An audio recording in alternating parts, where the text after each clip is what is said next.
बहुत समय पहले की बात है। एक गांव में एक साधु मंदिर में रहा करता था। उनकी दिनचर्या रोजाना प्रभु की भक्ति कराना और आने जाने वाले लोगों को धर्म का उपदेश देना थी। गांव वाले भी जब भी मंदिर आते तो साधु को कुछ न कुछ दान में दे जाते थे। इसलिए साधु को भोजन और वस्त्र की कोई कमी नहीं होती थी। रोज भोजन करने के बाद साधु बचा हुआ खाना छींके में रखकर छत से टांग देता था।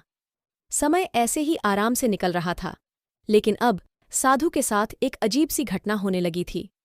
वह जो खाना छींके में रखता था गायब हो जाता था। साधु ने परेशान होकर इस बारे में पता लगाने का निर्णय किया। उसने रात को दरवाजे के पीछे से छिपकर देखा कि एक छोटा सा चूहा उसका भोजन निकालकर ले जाता है। दूसरे दिन उन्होंने छींके को और ऊपर कर दिया ताकि चूहा उस तक न पहुंच सके, लेकिन यह उपाय भी काम नहीं आया। उन्होंने देखा कि चूहा और ऊंची छलांग लगाकर छींके पर चढ़ जाता और भोजन निकाल लेता था। अब साधु चूहे से परेशान रहने लगा था।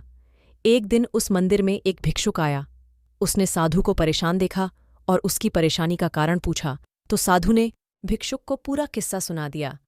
भिक्षुक ने साधु से कहा कि सबसे पहले यह पता लगाना चाहिए कि चूहे में इतना ऊंचा उछलने की शक्ति कहाँ से आती है। उसी रात भिक्षुक और साधु दोनों ने मिलकर पता लगाना चाहा कि आखिर चूहा भोजन कहाँ ले जाता है। दोनों ने चुपके से चूहे का पीछा किया और देखा कि मंदिर के पीछे चूहे ने अपना बिल बनाया हुआ है। चूहे ने अपना बिल बनाया हुआ है। चूहे के जाने के बाद उन्होंने बिल को खोदा तो देखा कि चूहे के बिल में खाने पीने के सामान का बहुत बड़ा भंडार है। तब भिक्षुक ने कहा कि इसी वजह से ही चूहे में इतना ऊपर उछलने की शक्ति आती है। उन्होंने उस सामग्री का निकाल लिया और गरीबों में बांटा दिया। जब चूहा वापस आया तो उसने वहां पर सब कुछ खाली पाया तो उसका पूरा आत्मविश्वास समाप्त हो गया। उसने सोचा कि वह फिर से खाने पीने का सामान इकट्ठा कर लेगा। यह सोचकर उसने रात को छींके के पास जाकर छलांग लगाई, लेकिन आत्मविश्वास की कमी के कारण वह नहीं पहुंच पाया और साधु ने उसे वहां से भगा दिया। कहानी से सीख: संसाधनों के अभाव में आत्मविश्वास की कमी हो जाती है। इसलिए जो भी संसाधन आपके पास हों उसका ध्यान रखना चाहिए।